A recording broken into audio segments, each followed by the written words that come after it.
चोरी अपनी चोरी बता रहा हूं। अच्छा, कैसे दर्शन किया? तो महादेव जी जब अयोध्या में श्री राम जी का दर्शन करने के लिए जाते हैं तो एक साधारण ब्राह्मण का वेश बना लिए, महात्मा का वेश बना लिए और चले हाथ में डंडा लेकर के, कमंडल लेकर के अयोध्या की गलियों में। तब तक काकभूषुंड जी देखे ये तो जा रहे हैं राम जी का दर्शन करने, हम भी इनके साथ में चले जाए। तो काकभूषुंड जी कौवे के रूप में उड़ते उड़ते आए, शंकर जी के सामने बैठे गए, बोले प्रभु हमको भी ले चलो। शंकर जी ने कहा तो रूप बदल लो आप भी, एक कौवे के रूप में जाएंगे तो सब भगा देंगे, इसलिए रूप बदलो। तो काकभूषुंड जी भी अपना रूप बदल लिए, एक छोटा सा बालक बन गए और दोनों गुरु शिष्य बन करके अयोध्या में पहुंच गए। एक तो बूढ़े हैं, एक बालक है। अब बूढ़े बालक क्यों बने? इसलिए कि जानते हैं कि राजमहल की जो मर्यादा, जो परंपरा है, ये है कि उस महल के अंदर बूढ़ा और बालक ही जा सकता है और किसी को जाने की वहां अनुमति नहीं है, बूढ़ा बालक ही जा सकता है। इसलिए शंकर जी बूढ़े बन गए और काकभूषुंड जी बालक बन गए। अब देख रहे हैं कैसे दर्शन हो, कैसे दर्शन हो। तो वहां पर चबूतरे में बैठ गए राजमहल के बिल्कुल सामने, ताकि झरोखा के अंदर से शायद वहां से माता कौशल्या लेकर राम जी को निकले तो थोड़ा दर्शन हो जाए। तो यहाँ डमरू उमरू बजाने लगे, गाने लगे, काकभूषुंड जी जो है नाचने लगे, शंकर जी नाचे कभी गाए, बस दोनों करने लगे। तब तक राम जी पालने में पड़े पड़े चौंक पड़े, नींद खुल गई उनकी। तो चक्रवर्ती दशरथ जी महाराज ने कहा जाओ इनको भगाओ, एक पता नहीं कौन आ गए, आकर के यहाँ शोर कर रहे हैं। बालक सब जाग गए, डर गए, भगाया। फिर धीरे धीरे आए, अब शांत बैठ गए, अब शोर मत करना, डमरू नहीं बजाना। अब शांत बैठे, अब काकभूषुंड जी करे, बोले अब क्या किया जाए? तो महादेव जी ने कहा कुछ हमारा प्रचार प्रसार कर दो अयोध्या में तो काम बन जाएगा, शायद अंदर जाने को मिल जाएगा। तो काकभूषुंड जी गए, अयोध्या की जो माताएं देखी उनके पास में जाकर बोले मैया मैया। बोले क्या है? जो हमारे गुरुजी बैठे हैं ना, बहुत अच्छे ज्योतिषी हैं, ये बहुत अच्छा हाथ देखते हैं, बहुत अच्छा भाग्य बताते हैं, चलो चलो अपना भाग्य पूछ लो। अयोध्या की सब माताएं आई, काफी माताएं आई, महादेव जी से अपना भाग्य पूछने लगी। महादेव जी सबका भाग्य बताने लगे, बड़ी खुश हो गई सब। ये तो सच में बहुत जानते हैं, बहुत पहुंचे हुए महात्मा हैं, इन तो पूरा ज्ञान है, बताओ सब बता रहे हैं, हमारा भविष्य वर्तमान सब बता रहे हैं। तो उन्हीं में से एक देवी थी, वह भी महादेव जी को देखी और दौड़ते दौड़ते राजमहल में पहुंच गई।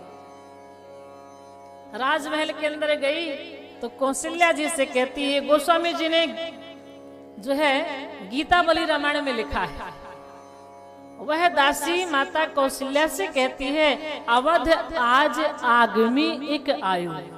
आगमी माने ज्योतिषी, आज हमारे अयोध्या में एक ज्योतिषी आया है। कौशल्या जी ने कहा तो तुम कहना क्या चाहती हो? उस देवी ने कहा अगर आपकी आज्ञा हो तो हम उन्हें बुला लाएं, तो हमारे जो बालक है इनका भी भविष्य पूछ ले।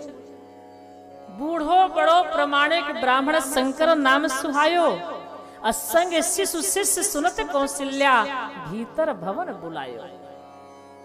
वो जो ब्राह्मण है बड़ा बूढ़ा है, सीधा साधा है, और उनका जो शिष्य है वह तो छोटा सा बालक है, शिशु है। कौशल्या जी ने कहा तो ठीक है बुला लो। वह देवी दौड़ते दौड़ते गई और बोली बाबा जी चलिए हमारे राजमहल के अंदर, चलिए चलिए, वहां भी मैं राजकुमार हूं, उनका भविष्य बताइए।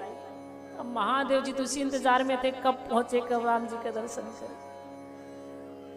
अब जैसे राजमहल के द्वार पर पहुंचे तो उस देवी ने काकभूषुंड जी को वहीं पर रोक दिया। आप तो बालक हो, आप क्या जानो कि भविष्य क्या होता है, वर्तमान क्या होता है, हाथ की रेखाएं क्या होती हैं, भाग्य क्या होता, तो छोटे से बालक को क्या जानो आप यहीं पर रहो, अंदर जाओगे तो तुम कुछ ना कुछ उपद्रव करोगे, तुम्हारे गुरु जी अंदर जाएंगे। अब काकभूषुंड जी पीछे खड़े जोर जोर से रोने लगे, आंखों से आंसू निकलने लगे। शंकर जी बोले तो रो क्यों रहे हो भैया, खड़े रहो।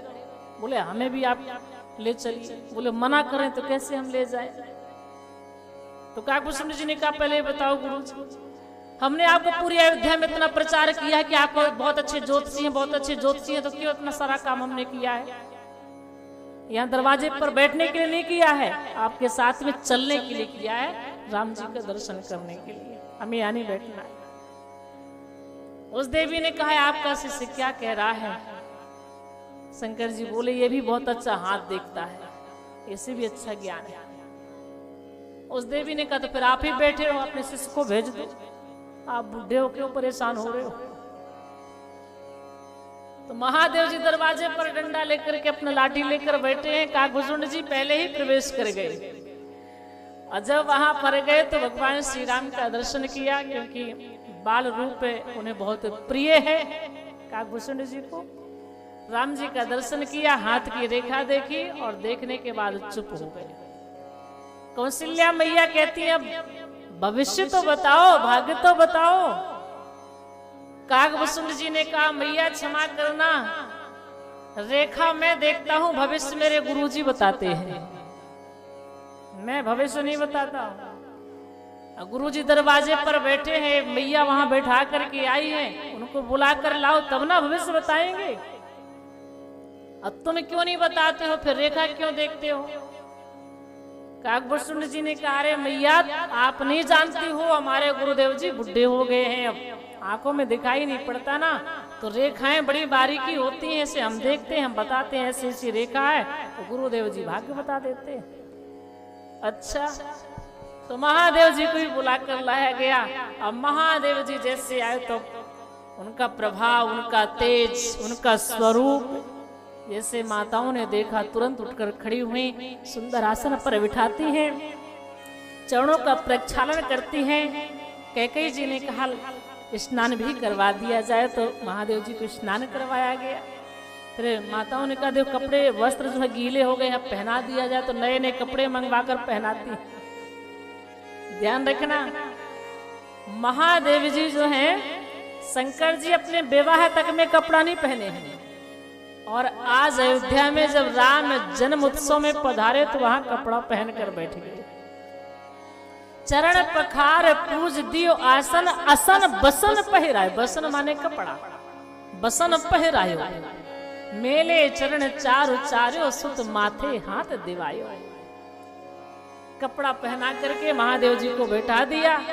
अब राम जी पालने में पड़े थे तो राम जी मुस्कुराए, बोले महाराज बहुत सुंदर लग रहे हैं आज, कहीं नजर ना लग जाए आप।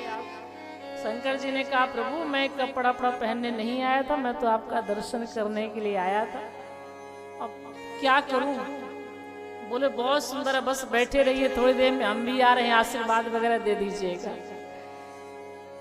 अब माताएं दौड़ करके गई, पालने से अपने पुत्रों को ला करके श्री महादेव जी के चरणों में डाल देते हैं। मेले चरण चारो चार्यो, सुत माथे हाथ दिवायो। चारों पुत्रों को महादेव जी के चरणों में डाल करके माताएं हाथ जोड़ लेती हैं। अब हमारे बच्चों के सिर पर हाथ रख करके इन्हें आशीर्वाद दे दीजिए। इतना सुनते ही महादेव जी की आंखों से अश्रु की धारा बह गई। राम जी मेरे इष्ट हैं, मैं इन्हें क्या आशीर्वाद दूं? बड़ी विचित्र लीला है प्रभु आपकी, आपका दर्शन करने आया था, आप तो मेरे चरणों में गिर गए, यहाँ पड़े हैं, मुझे अच्छा नहीं लग रहा है। बड़े भाव विभोर हुए और तुरंत राम जी को उठा करके अपनी गोदी में ले लेते हैं। बड़े भाव से प्रभु श्री राम का दर्शन करने लगे। सुंदर सुंदर भगवान के आंखें हैं, सुंदर कपोल हैं, घुंघराले बाल हैं, ओंठ जो है बड़े सुंदर लाल हैं, छोटे छोटे हाथ हैं, छोटे छोटे चरण हैं, बड़ा दिव्य स्वरूप प्रभु का। महादेव जी देख करके बस अपने आप को भूल गए, भाव विभोर हो गए। तब माताओं ने जगाया, थोड़ा अब कुछ बोलिए। महादेव जी को याद आया और प्रभु श्री राम का भविष्य बताने लगे। जन्म प्रसंगे कहो कौशिक मिसे सीए स्वयंवर गायो। जन्म की कथा सुनाए, फिर विश्वामित्र का प्रसंग सुनाए, फिर विवाह का प्रसंग सुनाए।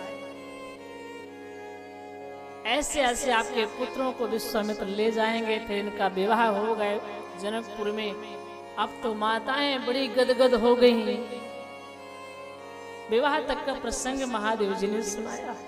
अब आगे कथा कहने ही वाले थे, तब तक राम जी तो गोदी में ही पड़े थे और महादेव जी के दाढ़ी के बाल लंबे थे, तो महादेव जी के दाढ़ी के बालों को पकड़ करके श्री राम जी से हिलाने लगे।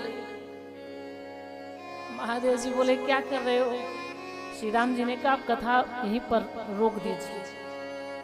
क्यों? क्योंकि आपने मेरी शादी करवा दी कथा के माध्यम से, अब आगे मत कहो। शंकर जी ने कहा अभी तो आपकी और भी कथा है। राम जी ने कहा तो शादी के बाद वनवास की कथा है, और आप अभी सुना देंगे ना तो ये मेरी माताएं अभी से रोना शुरू कर देंगी, और पता नहीं वनवास तक रह पाती है कि नहीं रह पाती है, ये मर जाएंगे, इसलिए बस यहीं पर बंद करो। तो महादेव जी इन माताओं को विवाह तक का प्रसंग सुनाते हैं। और फिर क्या करते हैं, राम जी को ऐसे उठा लेते हैं और राम जी को उठा करके उनका चरण पकड़कर अपने माथे पर घिसने लगते हैं। माता कैकेयी जी ने कहा अरे मुनिवर ये क्या कर रहे हैं आप?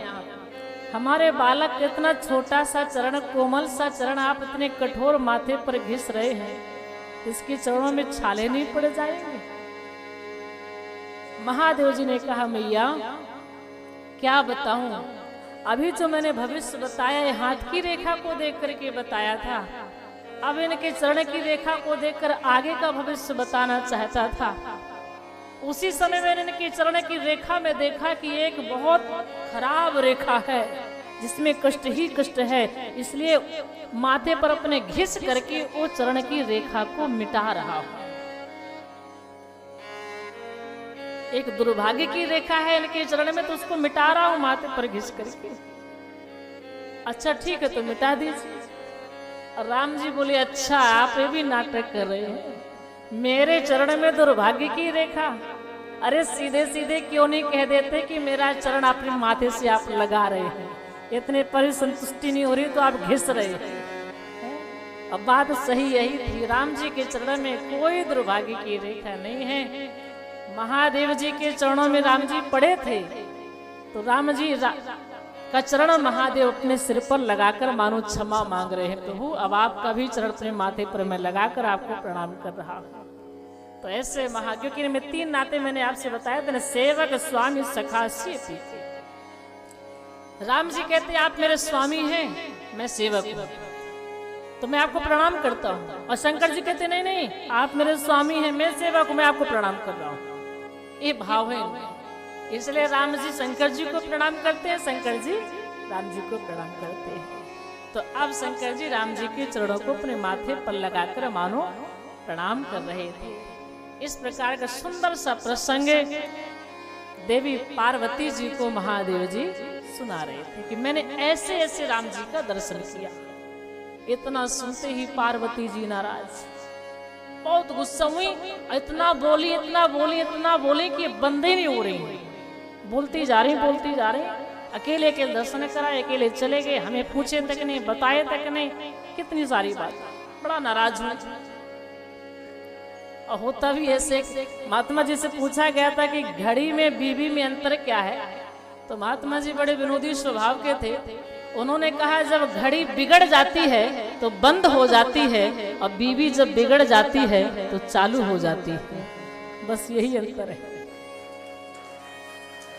आज पार्वती जी बड़ा बिगड़ी, इतना बिगड़े कि वे बोलना ही बंद नहीं हो रही है, तो बोलती जा रही। महादेव जी ने कहा शांत रहो, अकेले क्यों दर्शन किया, हमें क्यों नहीं कराया, हम भी चलकर दर्शन करते। शंकर जी ने कहा रे बड़े मुश्किल में मुझे राम जी का दर्शन हुआ था, तुम्हें कैसे कराता, तो आपने कैसे किया? बोले हम तो बस दरवाजे पर बैठे थे, एक देवी आई अयोध्या की कोई देवी रही होगी, आई और उसने हमको वहां पर ले जाकर के दर्शन करा दिया। वह दासी के माध्यम से दर्शन हुआ है। तो पार्वती जी खूब हंसी और बोली, अच्छा ये बताओ कि वह दासी कौन थी जिसने आपको राम जी का दर्शन कराया है? वो दासी कौन थी, जरा उसका परिचय दीजिए। शंकर जी ने कहा, बड़ा लंबा घूंघट किए थे, हम क्या जाने कौन थी, कोई अयोध्या की रही होगी। पार्वती जी हंसकर बोली, स्वामी वो कोई अयोध्या की दासी नहीं थी, बल्कि हम ही दासी बनकर वहां गए थे और हमने ही आपको राम जी का दर्शन कराया है। मैं ही दासी बनकर गई, मैं ही राम जी का दर्शन आपको कराई और मेरे से ही आप चोरी बता रहे हो। सुन करके महादेव भाव विभोर हो गए। पत्नी वही है जो पति को परमात्मा से मिला दे, पत्नी वही है जो पति को पतन होने से बचा ले, वही तो सच्ची पत्नी है।